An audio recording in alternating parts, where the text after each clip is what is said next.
What's up, everyone, and welcome to our panel on youth athlete mental health. My name is Jake. I'm a junior in high school who plays tennis, and I'm going to be your moderator for today. We're all here today because athletes, we've always been taught to be physically tough, but we often forget about our mental strength, which is just as important as our physical strength.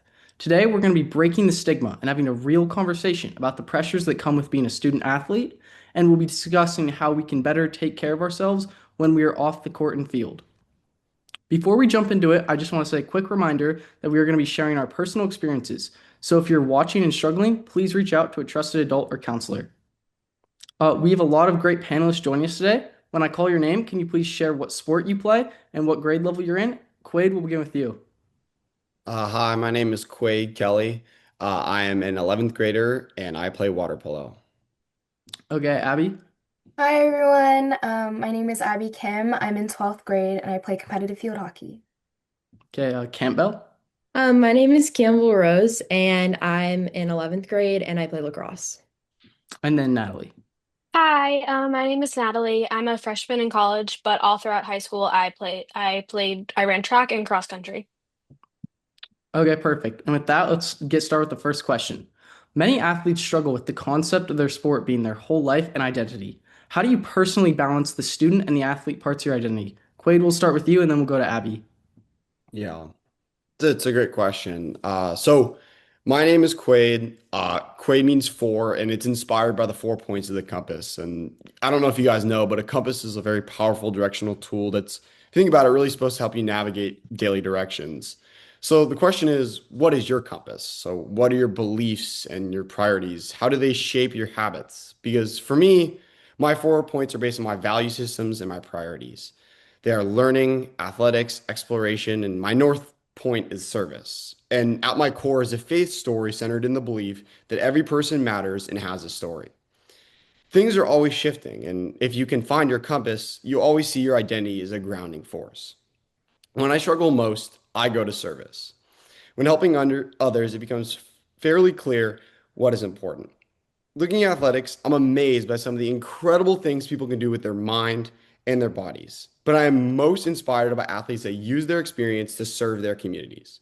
Stephen Curry, Katie Ledecky, and Gabby Thomas are members of AFH's Athlete Leadership Council, and athletes like Kevin Love, who model vulnerability, become pillars of positive change. And there are many more civic, business, and art leaders who built incredible identities in and through sport.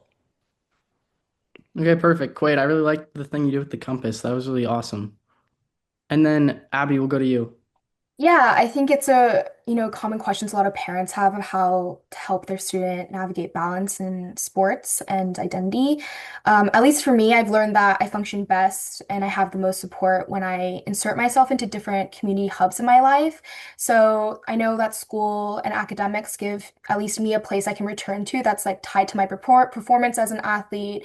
But it can be as simple as, being a part of like a study group or a book club and, inserting and having those different structures of support that's kind of separate from my athletic life and career. And I think for me, it really balances me out as a whole person. So it's not super condensed into just athletics and go, go, go mentality all the time. And from what I found from that, engaging with my community and, just having like being a part of crochet club and stuff like that, it really balances me out. It makes the athlete part of me much more healthier and more sustainable overall. So, yeah. Okay, that's really great. Let's move on to the next question. As athletes, many times we're told to tough it out. How does that mindset affect your mental health when you're struggling? And what are tools that have helped you support your mental health in the past? Campbell, we'll go to you first, and then we'll go to Natalie. Yeah, I think this is a really great question because I think like the phrase tough it out can be kind of add a lot of shame to mental health and create a really almost emphasize the stigma surrounding mental health. I'm an ambassador for Morgan's Message, which is an organization dedicated to ending the stigma surrounding mental health. And Morgan, who it's dedicated to, we were very, like my family and I were very close to her. And I think one of the things she struggled with most was just being told that it was just a thing, like just push it down, you can do it, you can tough it out. And I think this phrase can be so like almost deteriorating to your mental health. And I think if we can really almost change like flip the script almost and think of asking for help and seeking help as a strength instead of a weakness can be really how we can normalize the conversation. And yeah. Okay, perfect. That was really good. Natalie, can you go next? Yeah. I totally like agree with everything Campbell said. Like, I'm also an ambassador for the hidden opponent, and I feel like that's helped me a lot because growing up, I felt like if I asked for help, I was like weak or like I wasn't being tough because I was asking for help and because I was showing that I was struggling, and it made my mindset worse, and it was really hard for me because I was really struggling, but I didn't want anyone to see that I was struggling because then I wasn't tough. But it honestly really helped once I kind of accepted that like I was struggling and I needed help because then I was willing to get the help I needed and it helped immensely as well as like having someone to confide in. So whether that's like a friend or a coach or a parent or someone at school that you trust to be like, "Hey, I'm struggling, I need help." It just like takes the weight off your shoulders almost because you don't hide like when you're physically injured, you don't hide that from anyone. You tell your coaches that you like are injured, but when it's like your brain, you don't really tell them, but it still helps immensely even if you do tell them. I feel like that was like a biggest thing for me. Like my coach was like she helped me so much when I was struggling and like if it wasn't for her, like I don't know where I would be. Yeah, I completely agree with that. Thanks for sharing. Okay, next question, Quade. This one is for you. Social media often shows everyone's highlight reels. How do you deal with comparing your progress to other athletes online or in your own social circle? Yeah, it's a great question. I mean, it's pretty deep. There's a lot to it. But I think my best advice when it comes to social media in comparison is don't let the pigeon drive the bus. And I'll kind of explain what I mean by that. But there's this idea in reading that when you're reading a story, you're either seeing a window or a mirror, and windows show you something new, and mirrors help you understand, like see yourself differently. And digital content is heavily edited, and your digital feed really shapes your perception of reality. So being intentional about what you consume, like bundle habits, as it's said in Atomic Habits. For example, maybe set a timer on social media and then choose to do something that's healthy for you, like exercise, maybe go outside, speak with somebody in person. I mean, for me, I think what works is stories. Sometimes I'll skip a scroll and pick up a book instead. I've found through years of research and literary service that picture books happen to be like a really fast, simple, and easy tool to reframe mindset. And I mentioned how to don't let the pigeon drive the bus earlier. And I know a lot of you guys might have read this book when you're young. It might make you smile, seeing those similar graphics. And it's you might think of like a teacher, or maybe a friend, maybe it was your parents who read it to you as a kid, but the pigeon's really a symbol for the ego. And do you want to let the ego drive your choices? Because between the stimuli and the response, you're given a choice. And if you choose empathy instead of comparison, it is easier to appreciate somebody's highlight reel, but also see it as an abundant part of your own story that is still being written. That was a super great reference, Quade. I really like that. Yeah, that's a tough one. Especially now when everything is like digitalized and you see, everyone's highlight posts online on Instagram. And it's something that my team has had a separate conversation about because it's been such a prevalent thing. Competitive nature is something that's always within sports. And, I had teammates open up about even opening up their Instagram page, how it's real daunting, right? Because you're flooded with a bunch of feed of like these amazing skills that, took you probably weeks to learn. And then in this like 15-second clip, it's like they've done it flawlessly.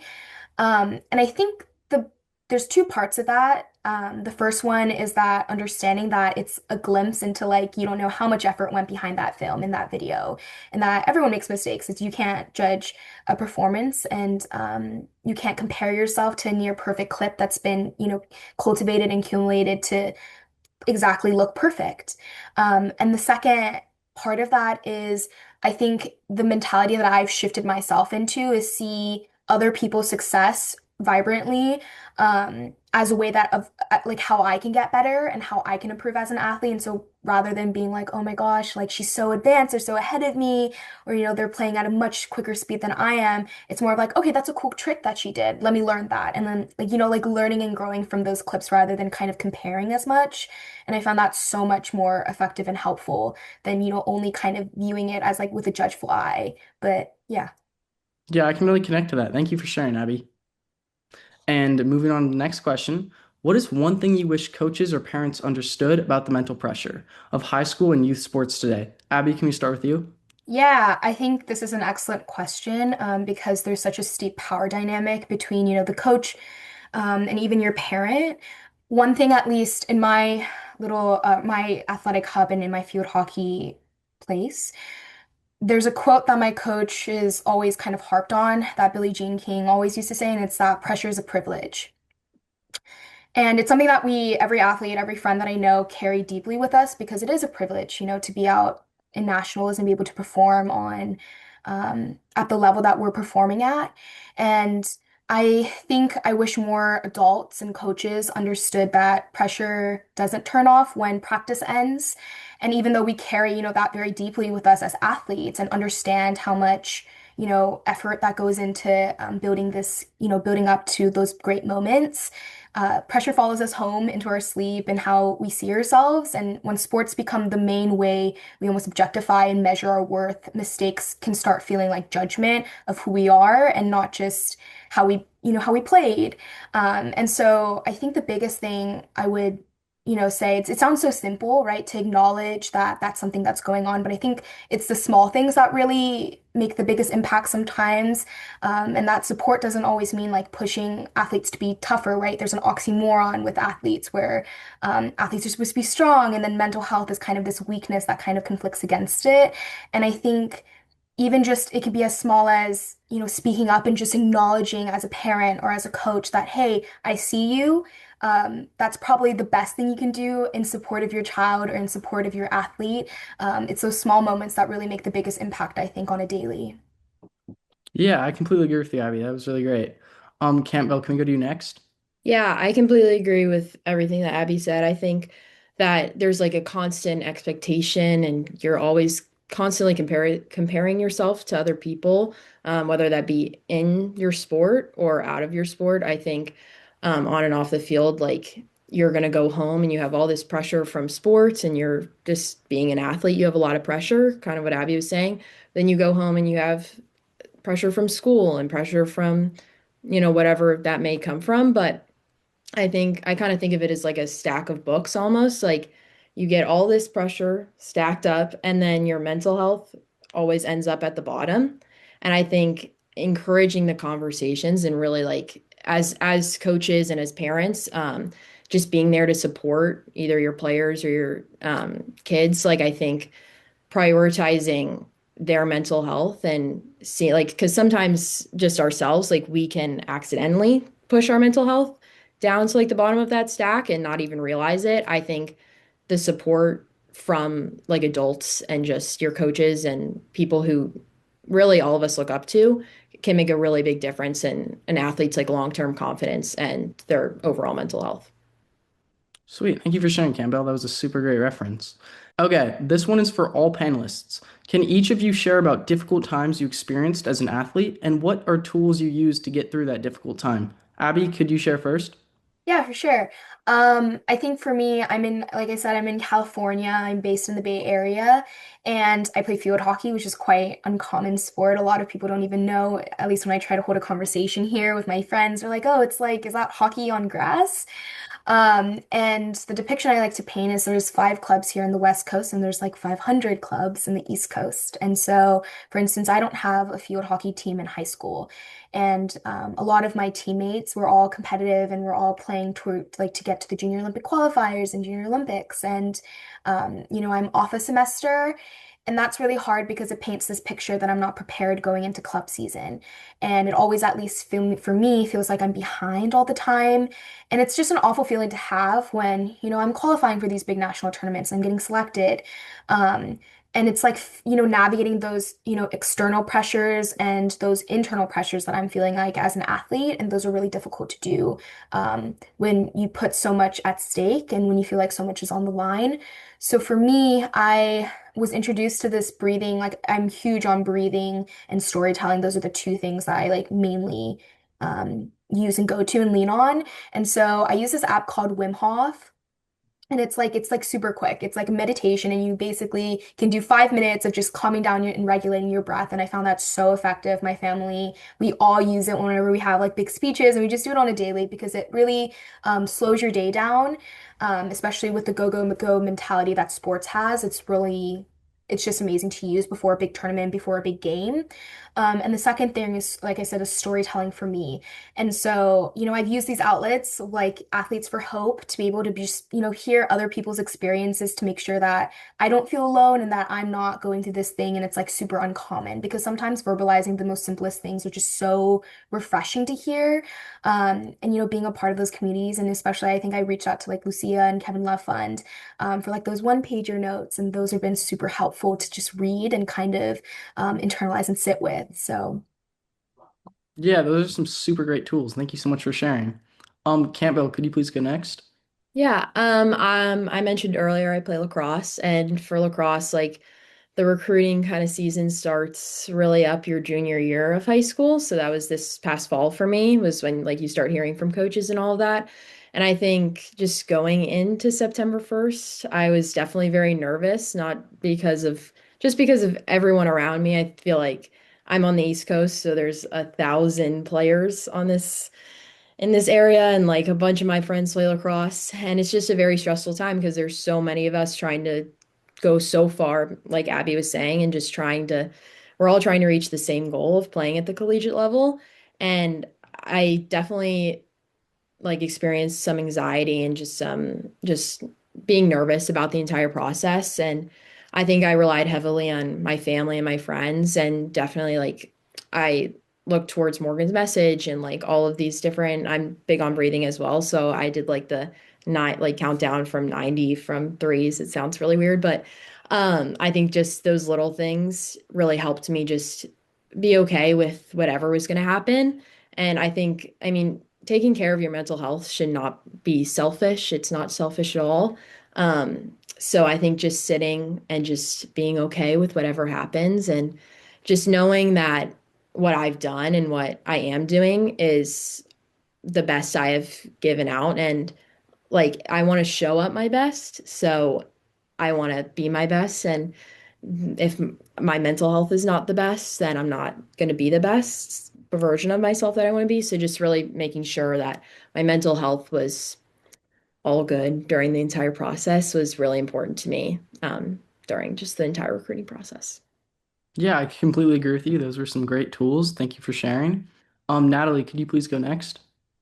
Yeah, so I ran like track and cross country in high school, which is a very, very mental sport because you're basically on your own for like I ran 5K, so I was on my own by myself for 3 miles with just my thoughts, which like led to a lot of performance anxiety struggles to a point where I would like spiral super far down and just have all of these thoughts that like didn't even relate to like my race in the moment, that led to like severe panic attacks for me where I like couldn't even get myself to start racing without the thought of like, oh my God, like I'm gonna finish last. I'm gonna not do well. Like all of those things that really weren't like the main topics like that I should be thinking of right before a race. And it made it really hard for me to like enjoy races and kind of be in the moment when running because I was constantly 10 steps ahead of where I should be.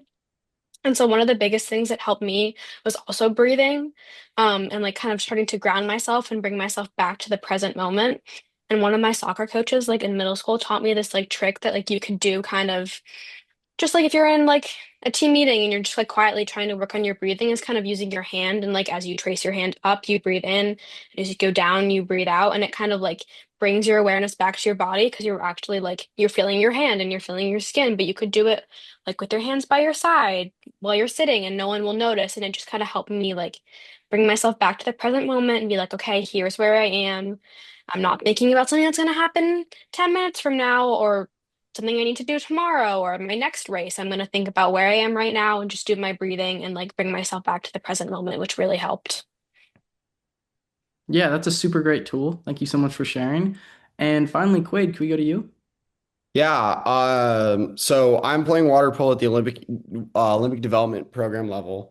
As you get older, the guys get bigger and stronger, and many will end up being Olympians. And a few weeks ago at our eval camp, I heard a coach who I respect and somebody who's really important to me say he's not good enough to be on my team. And I can't tell you how heartbreaking that sounded and how tough that was because, obviously I can't be 100% sure he's talking about me, but, you have not really the point, but, I had to use a lot of tools and I had to use a lot of the things that have been given to me and things that people have taught me. And one of them was the Kevin Love Fund enough. And, the phrase that you are enough for who you are. And, I had to breathe and say to myself, stay present, reset, and like stay in that moment. Um, and for Athletes for Hope, I started envisioning my whole identity, like who I am outside of sport, right? Like I'm a friend, I'm a brother, I'm a son, um, I'm a reader, and like how the athletic journey is just in one stage of life. And then the last one was Morgan's message. Like everyone mentioned so far, I use the grounding tools that they provide, and the breathing, and they also have a gratitude practice. And I use the gratitude practice of being thankful for where I was at. And yeah, and sport just like one additional thing is sports are important because you fail all the time. Teamwork matters, mental health matters, and you can take that into all areas of your life. And the second, like the last story I'll tell is the reason I started my journey in mental health was because teammates and friends came to me for help. And, you know, I know a lot of people can relate to this, and I've talked to friends who have had similar experiences, and it's scary. It's almost as scary as somebody telling you because it feels like you have this really heavy burden on your shoulders of somebody coming and trusting you, and you don't know the right thing to say. And I just want to say that there are so many great nonprofits that are providing education and training for this. And I recommend using those resources because they have helped me to help a couple of my friends who were in struggling with their own internal battles. So, That was super relatable. Thank you for sharing, Quade. And finally, to wrap things up, I just want to ask a final question, and anyone can chime in on this one. What is one piece of advice you'd give to other student athletes right now about the importance of taking care of our mental health? Natalie, we'll begin with you. I think like the biggest thing and something that I wish like I had been told when I was like in middle school and high school was like it's okay to like, be struggling even if people can't see that you're struggling. I feel like because not everyone can see it, it makes you like not want to acknowledge it. But I feel like that's like the most important struggles because no one can see it but you. And like one of the biggest things that's helped me is like putting myself first and trying to take care of myself through like little actions like journaling or going for walks because I was always the person like in high school to like take care of my teammates and be the one for them to like lean on. But that like you can't help someone else if you don't help yourself first almost because you're not going to benefit anyone else if you're also struggling. So like my biggest thing was like I need to like prioritize myself and take care of myself before I help try to take care of others. And that like helped me immensely because like we spend so much time like trying to hide mental health. And I feel like once we kind of embrace it and like put that forward, become like stronger as a community. Yeah, I completely agree with you. That was super good. And before we move on, would any other panelists like to share? Yeah. I think that's a great point. I think something that took me probably like 4 years to hear and really process and like internalize, and it's something super small. It's like one thing my teammate had actually told me. It's like we spend far more time obsessing and thinking about our mistakes and kind of holding a magnify glass to that when we try to impress like a coach or make a really good impression at a clinic. And I think she like emphasized it and encapsulated it so perfect. She's like, it's not that deep, right? You obsess over 5 seconds of the 24 hours that you have in a day, and you're like, oh, they saw me mess up, or like, I made this big mistake, and it's like such a small moment in your life, and I know as athletes we always kind of think back to that moment of like, oh my God, we messed up at that tournament, or I messed up on this skill, and we kind of obsess over it constantly, and it kind of just like puts a cloud over our day. And I think knowing that, we're thinking about it and putting a magnifying glass to it a lot more than the person that we're trying to impress, is probably thinking about it. It was like the simplest yet most like impactful device that actually experienced this week. So. Yeah, I completely agree with you, Abigail. Thank you so much for sharing. Before we move on, does anyone else want to share? Yeah, I can kind of pop in. I have like a couple points, but the first thing I'm gonna start with is we're talking earlier about like sharing with others and like being open and like that phrase being tough. And somebody told me a long time ago that being vulnerable is being tough, like being willing to share your story and be open to the people around you. And time again, I found that that's the best way to prioritize your mental health. And often what you find is when you are the first one to step in and be open and share with your teammates, maybe it's your family, maybe it's some friends about what's going on with you, you'll find that there's other people that are there too, that are going through the same storm as you, that are fighting those internal battles. And it's really being sharing and hearing other people's stories and like listening to their input is really the best way to prioritize your mental health. And I think there's this stigma like keep it in, a lot of these great athletes have tried that for a long time. And so that was my first point. My second thing was that everyone has mental health. It's a critical part of overall health and essential for happiness. And I'm a big strong advocate for reading books. It has a ton of neurological benefits. And picture books are good for all ages, and they can be found at the local bookstore or free at the library. So I had three recommendations and three selections for the 2026 Athlete Mental Health Week. Number one was Don't Let the Pigeon Drive the Bus. We already talked about this, is like the playful reminder about ego. Number two is Who I Am. It's a book of positive affirmations. This one page I thought was reminding me a lot of the Kevin Love funds. Um, and it reads, when the unkind voice gets loud and I feel down, I can tell myself I'm enough in this world, I matter. And then the third one was A Voice in the Storm. It's a model of vulnerability and how to check in on your teammates as they navigate changes and struggles.